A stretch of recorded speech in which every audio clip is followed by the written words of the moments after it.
నమస్తే. Welcome to our channel. నేను మీ పద్మావతి. ఈరోజు మనతో పాటు ప్రముఖ ప్రొడ్యూసర్ నటికుమార్ గారున్నారు. అయితే 'Gaddar awards', 'Gaddar film awards' అనేవి ఇప్పుడు ముఖ్యంగా ఎప్పుడైతే దీని గురించి మొదలుపెట్టారో అప్పటినుంచి ఒక చర్చనీయాంశంగా మారింది. అయితే 'నంది అవార్డ్స్‌ని' తీసేసి 'గద్దర్ అవార్డ్స్' ఇవ్వడమే ఒక సంచలన నిర్ణయం అయితే దీన్ని ఉగాది నుంచి అమల్లోకి తీసుకొస్తాను అని అంటున్నారు. మరి దానికి నటికుమారి గారు ఏమనుకుంటున్నారో ఆయన మాటల్లోనే తెలుసుకునే ప్రయత్నం చేద్దాం. మీరు కూడా నమస్కారం సార్. వస్తామా. సార్ 'గద్దర్ ఫిల్మ్ అవార్డ్స్' గురించి మీరు ఆల్రెడీ వినే ఉంటారు. లాస్ట్ టైమ్‌లో కూడా మనకి 'గద్దర్ అవార్డ్స్', 'నంది అవార్డ్స్' ఏవైతే ఉన్నాయో వాటిని తొలగించి ఈ 'గద్దర్ ఫిల్మ్ అవార్డ్స్' అనేవి చేస్తున్నాము అని అన్నప్పుడే కొంచెం చర్చనీయాంశంగా మారింది ఈ విషయం అనేది. అయితే అప్పట్లో కొంచెం హాట్ టాపిక్‌గా కూడా మారింది వద్దు అననేసి. బట్ ఇప్పుడు దీన్ని మేమేమాత్రం మార్చే అవకాశం లేదు. 'గద్దర్ అవార్డ్స్‌ని మేము ఉంచుతాం. రెండో వచ్చేసి ఉగాది నుంచి దీన్ని అమల్లోకి తీసుకొస్తున్నాం అంటూ ఒక గుడ్ న్యూస్‌ని కూడా బయటికి చెప్పారు. మరి దీనిపై మీ ఒపీనియన్ ఏంటి సార్? మంచి పరిణామం. హ్మ్. బడుగు వర్గాల, బలహీన వర్గాల హ్మ్. నేత. హ్మ్. హ్మ్. పేదవాళ్ళ కోసం అహోశ్రమలో శ్రమించిన నేత. పేదవాడే నా ఊపిరిగా బతికిన హ్మ్. గద్దరన్న అవార్డుల కోసం ఫస్ట్ స్వాగతించేదే మా సినీ నిర్మాతలు, హ్మ్. చిన్న సినిమా నిర్మాతలం. బడుగు వర్గాల బీసీ, ఎస్సీ, ఎస్టీ అందరూ కలిపి దీన్ని స్వాగతించాం. హ్మ్. కొంతమంది దీన్ని స్వాగతించడానికి కొంచెం ఇబ్బంది పడ్డ నాయకులు ఉన్నారు. అవును. తప్పులేదు దాంట్లో. అయితే బట్టి విక్రమార్క గారు,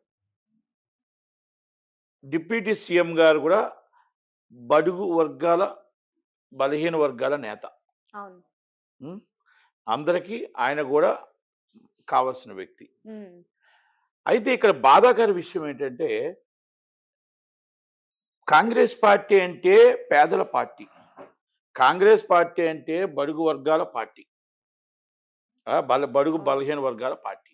అలాంటి కాంగ్రెస్ పార్టీ పేదవాడికి చోటు లేకుండా గద్దర్ అవార్డ్స్‌లో గొప్పవాడికే ఉండేటట్టు 500 కోట్ల రూపాయలు ఆసాములే ఉండేటట్టు, పెద్ద నిర్మాతే ఉండేటట్టు, చిన్న నిర్మాతకు గాని, చిన్న టెక్నీషియన్‌కి గాని, మళ్ళా ప్రొడ్యూసర్ కౌన్సిల్‌కి గాని, ఛాంబర్‌కి గాని ఎవరికీ చోటు లేకుండా గద్దర్ అవార్డ్స్ కమిటీలో ఏ విధంగా మీరు పెట్టారు అనేది నాది సూటి ప్రశ్న.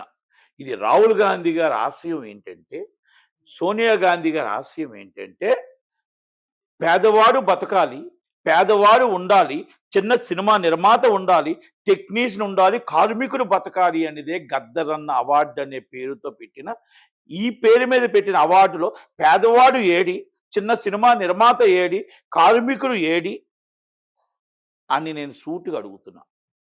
నేను సూటిగా బట్టి విక్రమార్క గారిని, రేవంత్ రెడ్డి గారిని నేను అడుగుతున్నా. ఇది నేను రాహుల్ గాంధీ గారికి నేను లెటర్ కూడా రాస్తున్నా. హ్మ్. ఎందుకంటే రాహుల్ గాంధీ గారికి లెటర్ రాస్తున్నా. హ్మ్.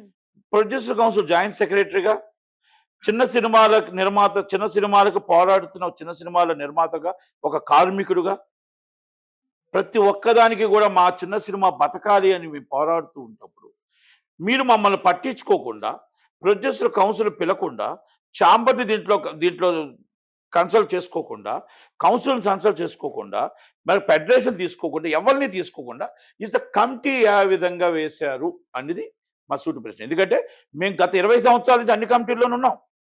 ఉండేటప్పుడు ప్రతి ఒక్కరు, ప్రతి chamber president and secretary so and so అందరికి అన్ని కలిపి మొత్తం టోటల్‌గా బయట నుంచి కూడా కవులు, కళాకారులు అందరిని పెట్టి ఏసి అవార్డు, నంది అవార్డ్స్ ఇచ్చేవారు.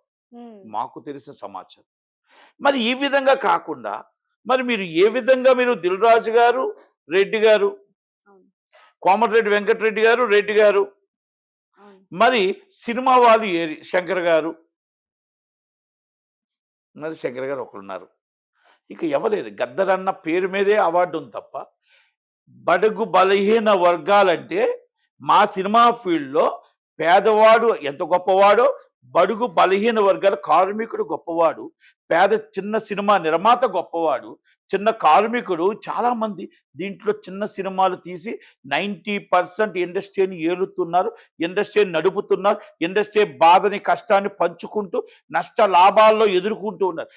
5 సంవత్సరాలకి, 3 సంవత్సరాలకి తీసి 500 కోట్లు, 600 కోట్లు పెట్టుబడిదారులు, నిర్మాత పెట్టుబడిదారులుగానే వస్తారు తప్ప, వాళ్ళు నిర్మాత అనరు అన్నమాట నేను చెప్పగలుగుతున్నా. హ్మ్. వాళ్ళు పెట్టుబడిదారు నుంచి corporate company. As Amazon and Netflix అది మొత్తం టోటల్గా routine is corporate companies business. Yes, వాళ్ళు ఉండాలి, ఉండాలి కంపల్సరీ. కానీ అవార్డులో మనకి చిన్న వాళ్ళకి మనకి అందరికీ రావాలి అంటే చిన్న సినిమా నిర్మాత, కార్మికులు అందరూ ఉండాలి. మరి గత పాలకులు చేసిన దాన్ని మీరు అదే కంటిన్యూ చేసి 10 సంవత్సరాల నుంచి అవార్డు ఇవ్వలేదు.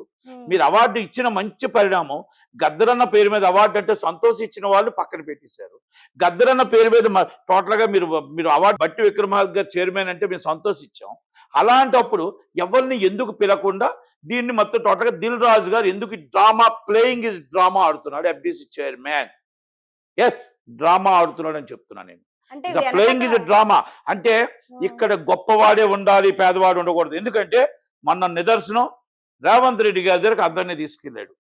ఒక అల్లు అరవింద్ గారు అల్లు అర్జున్ గారి తరపు నుంచి, ఒక నాగార్జున గారు ఎన్స్ కన్వెన్షన్ భద్రకొట్టారు కాబట్టి ఆయన, ఒక సుప్రియ గారు, అక్కడ చిరంజీవి గారు లేరు. అక్కడ చిన్న సినిమా హీరోలు ఉన్నారు. అక్కడ మొత్తం అందరూ 36 మంది పెద్దవాళ్ళే ఉన్నారు. వాళ్ళందరినీ తీసుకొని వెళ్ళారే తప్ప is a producer council and chamber ఎవరూ లేరు. అక్కడ చిన్నవాడిని ఎందుకు మీరు చిన్న చూపు చూస్తున్నారు? చూస్తున్నా కూడా చూసి చూడనట్టు తిరిగిపోతున్న రేవంత్ రెడ్డి గారి సర్కారులో కోమటిరెడ్డి వెంకటరెడ్డి గారి పాత్ర కానీ వాళ్ళు కానీ దిల్ రాజు గారు కానీ ఎందుకు మమ్మల్ని పట్టించుకోవట్లేదు, మా బాధను పట్టించుకోవట్లేదు అని అడుగుతున్నాను నేను. ఇది నేను ప్రతిపక్షంగా నేను సపోర్ట్ ఇవ్వడం కోసం కాదు. నేను పుట్టి పెరిగింది కాంగ్రెస్ పార్టీ, నిలబడింది కాంగ్రెస్ పార్టీ, నేను ఎన్నో పోస్టులు చేశాను.